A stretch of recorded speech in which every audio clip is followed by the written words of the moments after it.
जब दीमक नींव में लग जाए तो महल गिरने में देर नहीं लगती, लेकिन अगर दीमक किसी घर की नहीं, लाखों युवाओं के सपनों की नींव में लग जाए, तब क्या होगा?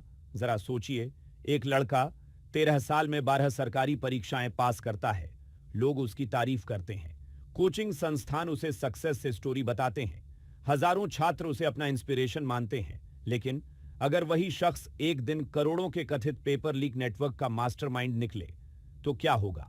क्या यह सिर्फ एक व्यक्ति की कहानी है या फिर पूरे सिस्टम की सबसे बड़ी नाकामी?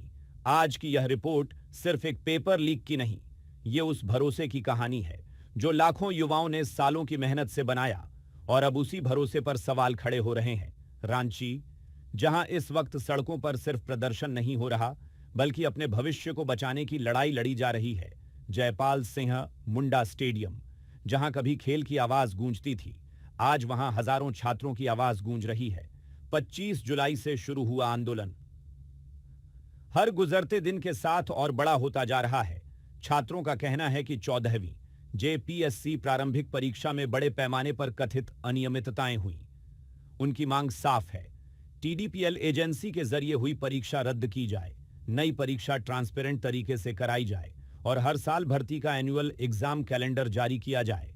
लेकिन इस आंदोलन के बीच सीआईडी की जांच में जो नाम सामने आया, उसने हर किसी को चौंका दिया। नाम है अभय कुमार तिवारी, एक ऐसा नाम जिसे कई छात्र सफलता की मिसाल मानते थे। बताया जाता है कि उसने 13 साल में 12 सरकारी प्रतियोगी परीक्षाएं पास की थीं। Navy SR, IR, B constable, police sub inspector, SCR, PF, head constable, Bhabha nuclear research centre, NCL, JSSC, CGL, PGT, JPSCA, CF, FRO, FSO और 11वीं संयुक्त सिविल सेवा परीक्षा। इतनी लंबी सफलता की लिस्ट देखकर कोई भी कहेगा यही है असली टैलेंट।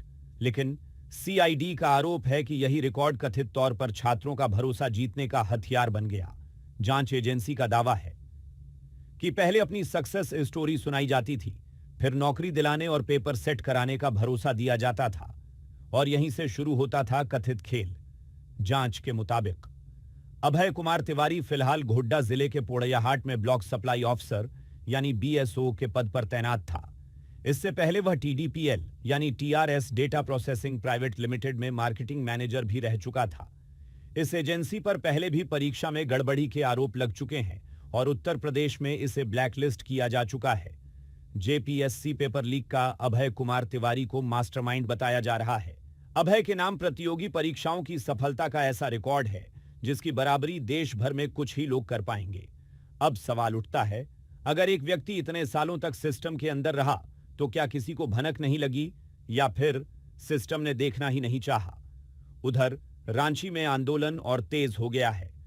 हालांकि अब प्रदर्शन कर रहे छात्र दो गुटों में बंटे दिखाई दे रहे हैं, लेकिन उनकी मुख्य मांग आज भी एक ही है, निष्पक्ष भर्ती, ईमानदार परीक्षा और मेहनत करने वाले छात्रों को न्याय। कई छात्रों का कहना है, सरकार हमें जिंदा रखे या मार दे, लेकिन हमारी मेहनत के साथ खिलवाड़ मत करे। यही दर्द आज हजारों युवाओं की आंखों में दिखाई दे रहा है। इसी बीच मुख्यमंत्री हेमंत सोरेन का भी बड़ा बयान सामने आया। उन्होंने कहा, पेपर लीक सिर्फ झारखंड की समस्या नहीं बल्कि पूरे देश की समस्या बन चुकी है। मुख्यमंत्री ने कहा कि सरकार छात्रों की समस्याओं के समाधान के लिए पूरी तरह प्रतिबद्ध है।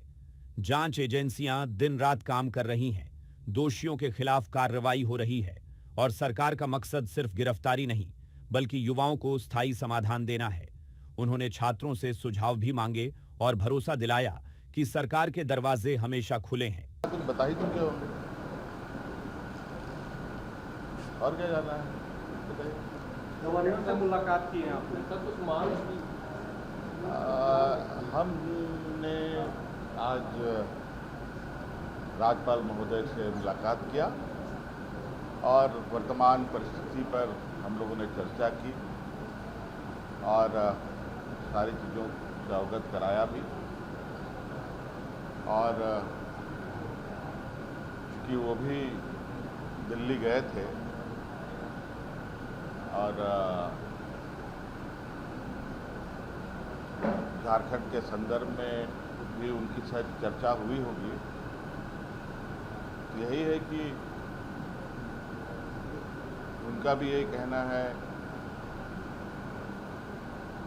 और दिल्ली से भी यही चर्चा में आ रहा है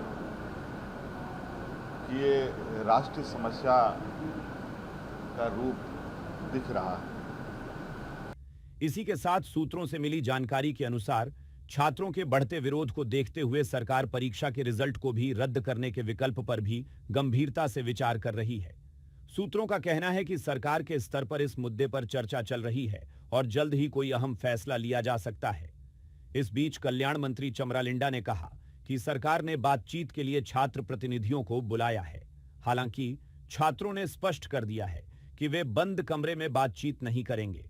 उनकी मांग है कि मुख्यमंत्री हेमंत सोरेन स्वयं उनसे बातचीत करें। साथ ही वार्ता के दौरान कम से कम 2 मीडिया प्रतिनिधियों की मौजूदगी हो और पूरी बातचीत सार्वजनिक रूप से हो ताकि पारदर्शिता बनी रहे। सरकारी पक्ष से भी संकेत मिले हैं कि बातचीत किसी सार्वजनिक स्थान पर कराई जा सकती है। वहीं आपको बता दें, जेपीएससी 14वीं सिविल सर्विसेज एग्जाम का विवाद 2 जुलाई को प्रीलिम्स रिजल्ट आने के बाद शुरू हुआ। 2204 कैंडिडेट्स को मेंस के लिए सेलेक्ट किया गया, लेकिन कैटेगरी वाइज कट ऑफ जारी नहीं हुई। इसके बाद एक कथित ओएमआर शीट वायरल हुई और बिना सिग्नेचर वाले रिजल्ट पर भी सवाल उठे। बढ़ते विरोध के बाद 18 से 20 जुलाई की मेंस एग्जाम कैंसिल करनी पड़ी। स्टूडेंट्स का आरोप है कि पेपर लीक हुआ, सीट्स बेची गईं और मामले की जांच सीआईडी नहीं बल्कि सीबीआई या ईडी से कराई जाए। इसी मांग को लेकर 25 जुलाई से स्टूडेंट लीडर देवेंद्रनाथ महतो के नेतृत्व में रांची में प्रोटेस्ट शुरू हुआ। शुरुआत में कम लोग थे, लेकिन सोशल मीडिया के जरिए आंदोलन तेजी से बड़ा हो गया। 2 अगस्त से देवेंद्रनाथ महतो आमरण अनशन पर है और प्रोटेस्ट अब भी जारी है। लेकिन सबसे बड़ा सवाल अभी भी जवाब मांग रहा है। अगर लाखों युवाओं को अपनी मेहनत पर भरोसा नहीं रहेगा, तो क्या कोई भी परीक्षा निष्पक्ष मानी जाएगी? क्या सिर्फ कुछ गिरफ्तारियां टूटा हुआ विश्वास वापस ला सकती हैं? या फिर इस पूरे भर्ती सिस्टम में बड़े बदलाव की जरूरत है? किसी ने सच ही कहा है, साहब न्याय मिलने में देर हो जाए तो भरोसा सबसे पहले मरता है। और आज झारखंड का युवा अपने सपनों से ज्यादा अपने भरोसे को बचाने की लड़ाई लड़ रहा है। अब फैसला सिर्फ अदालत का नहीं, बल्कि उस व्यवस्था का भी है जिस पर आने वाली पीढ़ियों का भविष्य टिका हुआ है। आखिर मेहनत जीतेगी या फिर हर बार कोई नया पेपर लीक, नया सिंडिकेट और नए सपनों का कत्ल होगा?